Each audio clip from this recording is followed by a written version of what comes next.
All right, well, I see it's 11 o'clock. We should just give maybe people one more minute and then we'll start.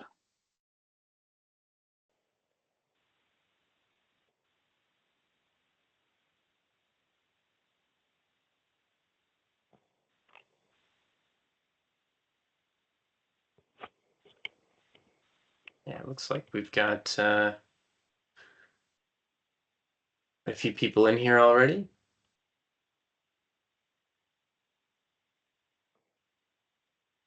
Good morning, everybody. Morning. Good. Morning. Good morning. Morning.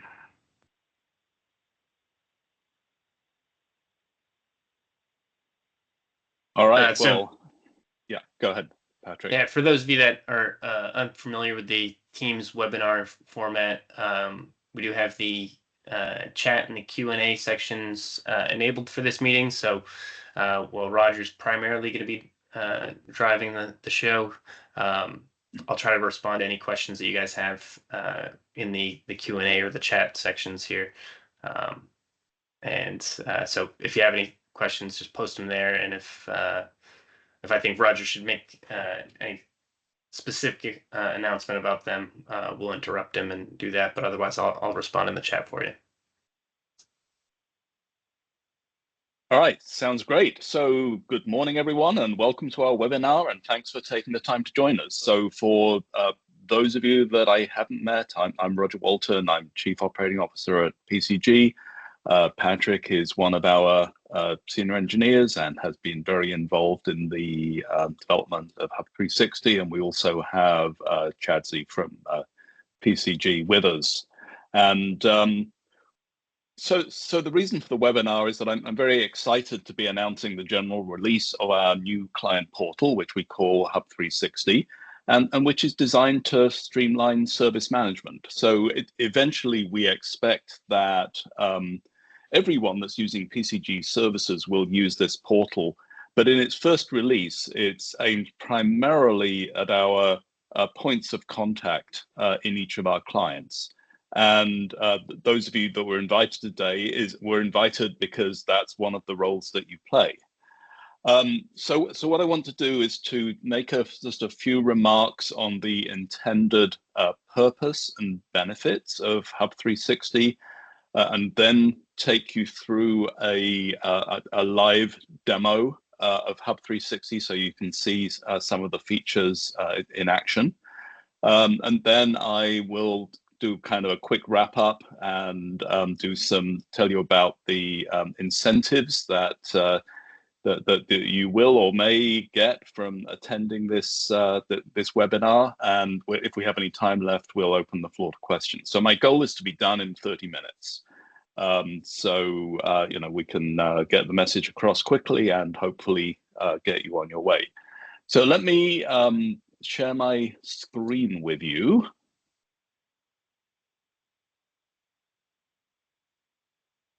All right, so what is Hub360? So in order to manage your IT and security services, we use quite a broad array of tools and platforms, and these resources have a lot of information about your users and your systems and about the work that you do for you.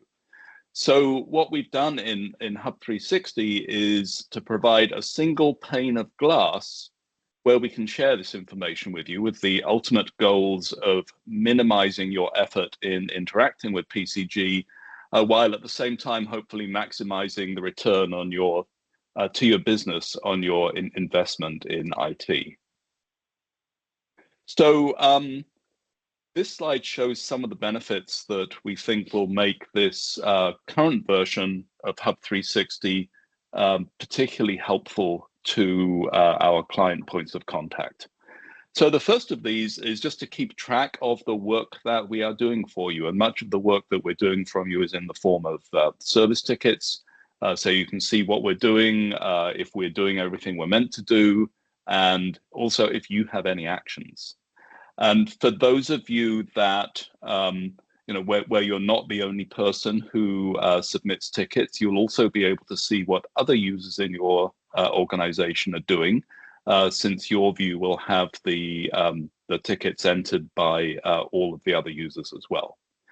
you'll be able to open and act on a ticket in the portal. You won't have to, in the sense that the current means of opening and progressing a ticket by email or by phone will still be there.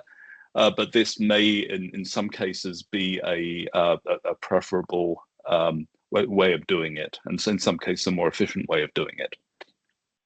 So I mentioned that Hub360 has hooks into a lot of our backend systems. So it will provide one system where you'll be able to see all of your PCG information. So tickets, projects, invoices, and quotes will all be there. You'll be able to drill down on information about your users, on 365 licenses, on workstations and servers. And with the passing of time, there'll be more things, but those are what we have in the current release here today.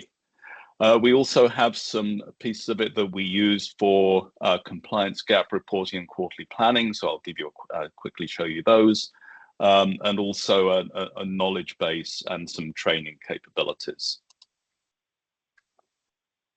So if you're not already enrolled, let me just answer the question: how do you enroll? So the first thing to say is, be clear, there's no charge with a premium or a co-managed subscription, which I believe you all have. If you don't already have Hub360, just submit a ticket to get it started. Call, email help, and typically we'll have your lead engineer get you set up and get Hub360 adapted to your particular needs. Once you're in, it's very simple to log on. It's just clients.pcgit.com, and you will use your Microsoft 365 credentials in order to access the portal. There's a user version that we're not going to talk much about today, but that is available to all of your users at no charge. It does allow them to do ticket entry and monitor tickets they've entered, and it provides them access to the knowledge base and training. So we may, if we have time for questions about that, that's good, but I'm not going to spend a lot of time on that today.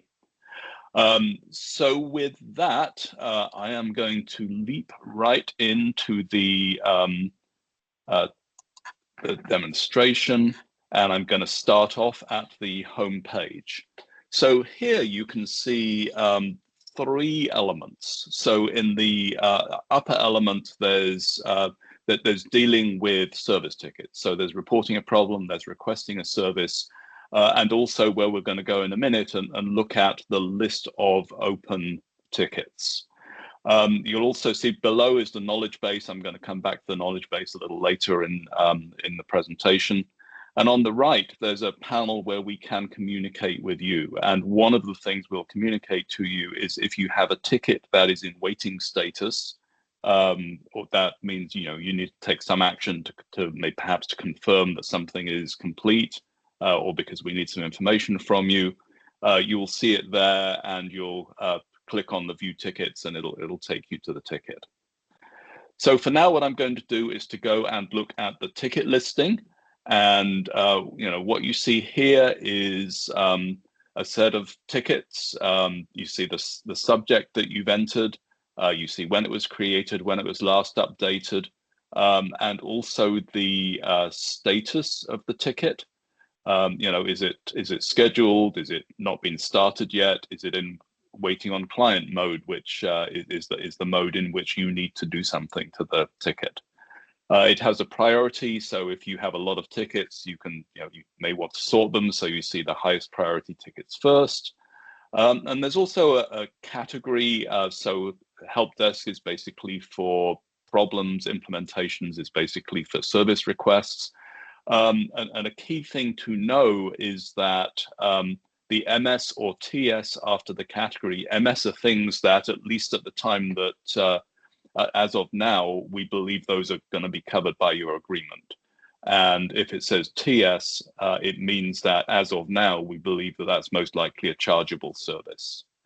The contact on the right is going to be you if you submitted the ticket for yourself, or it's going to be the individual that we're going to be helping with the ticket.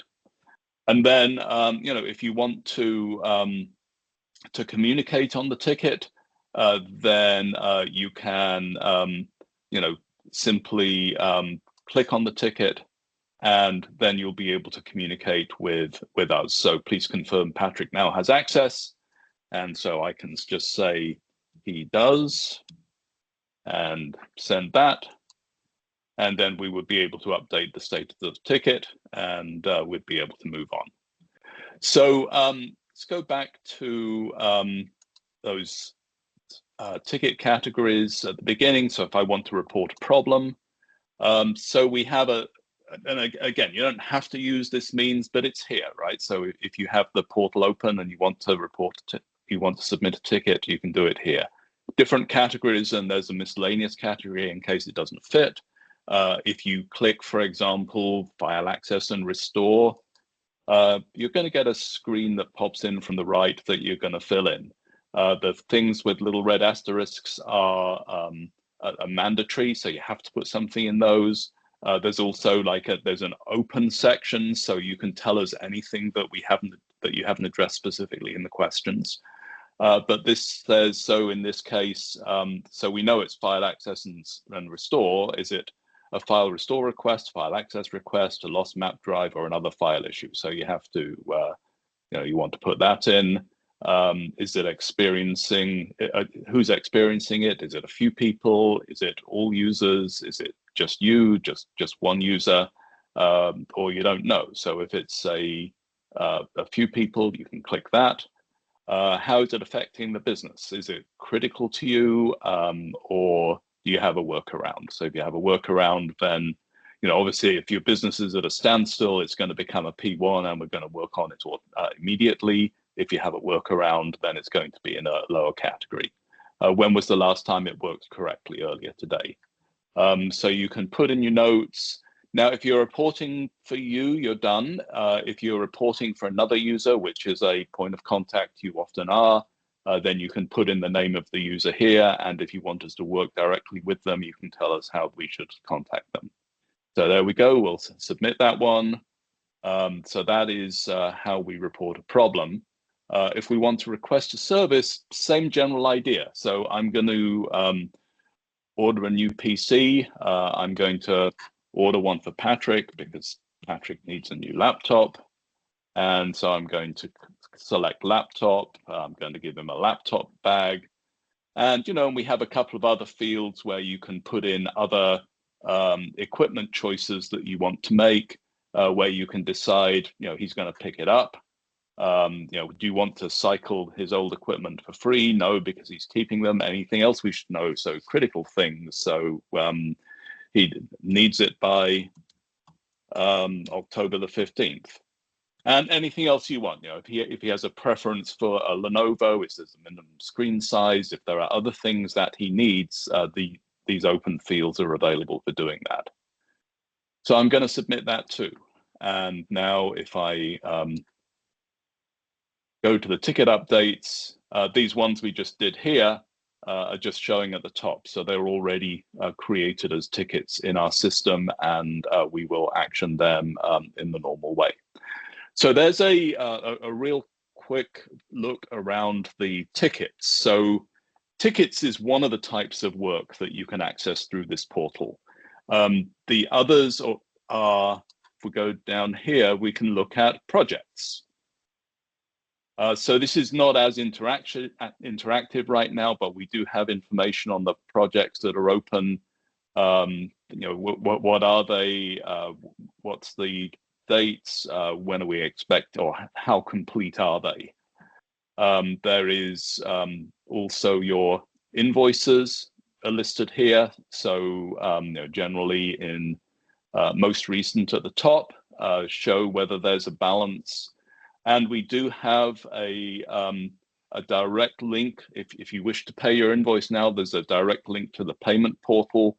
If I actually had credentials on the payment portal, it should be single sign-on, so I shouldn't have to enter my credentials again.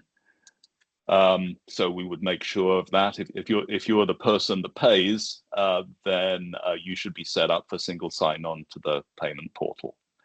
We also have quotes. It's kind of a neat feature. So if we quoted you for a firewall, as in this example, firewall quote, the highlights of the quote, or if I want to go deeper and look at what we actually told you in the quote, I can go in here and I see my quote, and this gives me all the details, and I can accept the quote right here in the portal.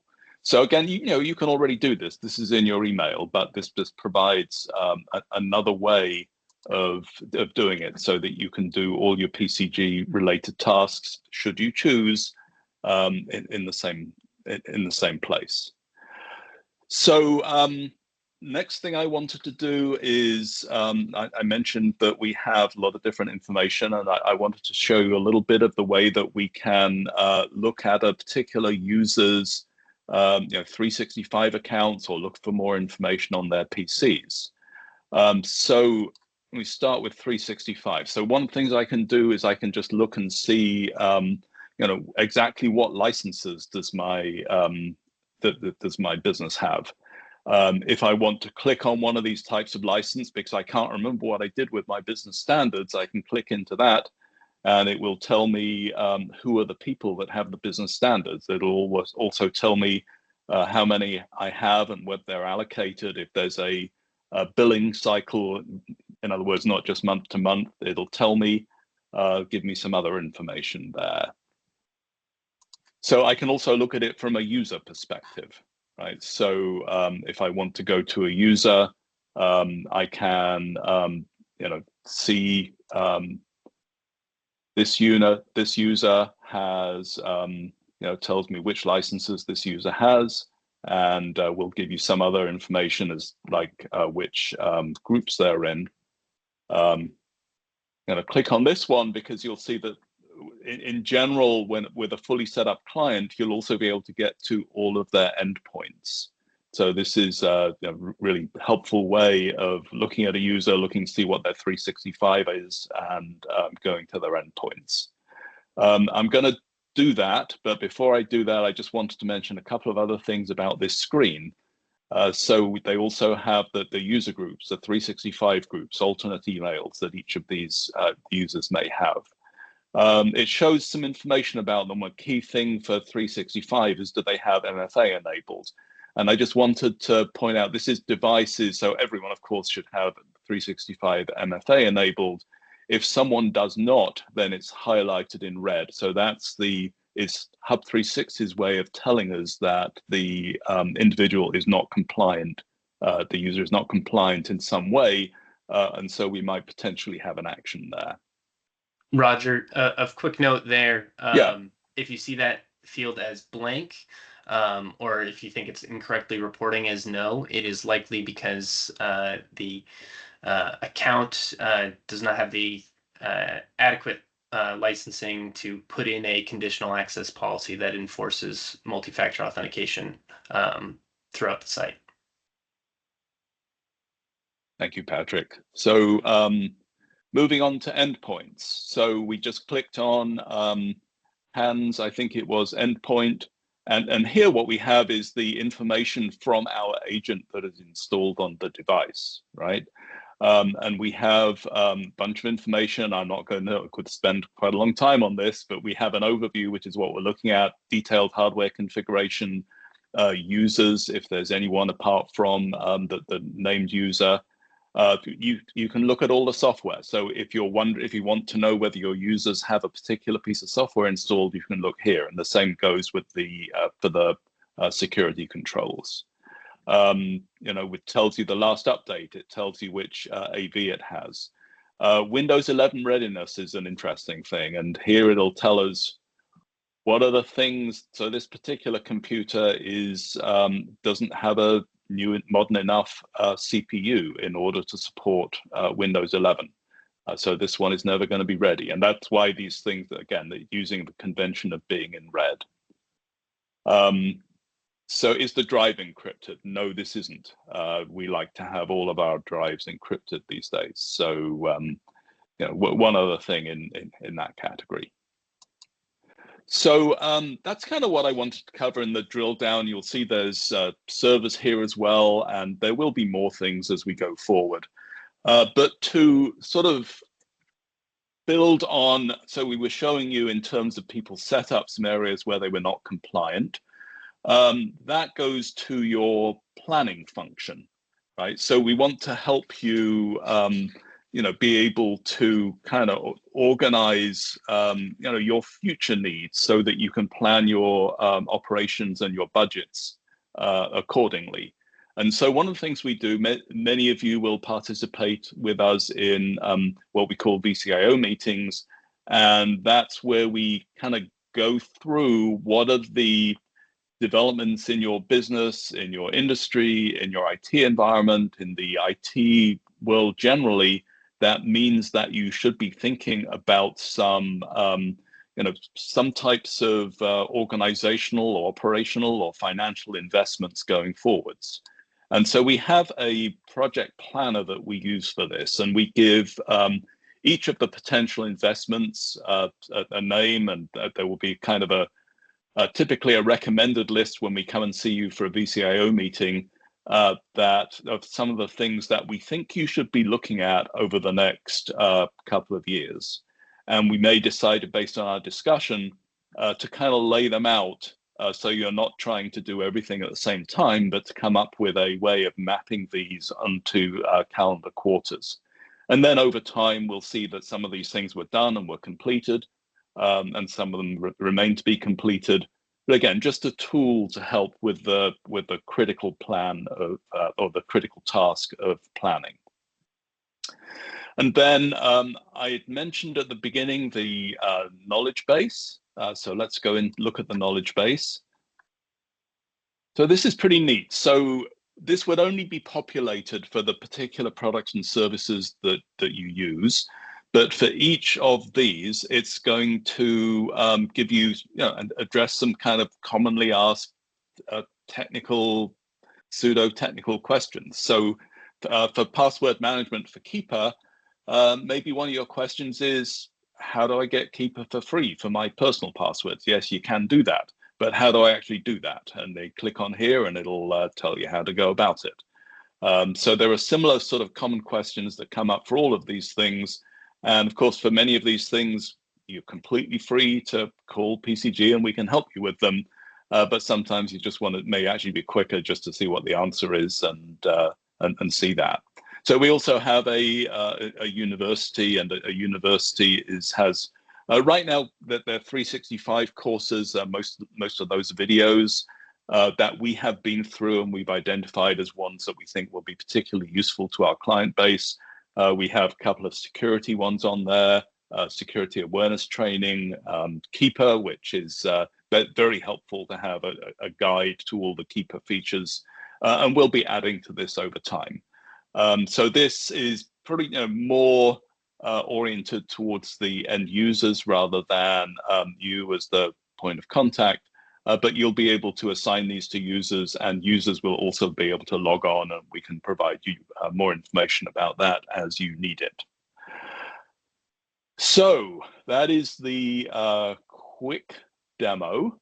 So what I'm going to do now is just do a kind of a wrap up and then see if there are any questions. So,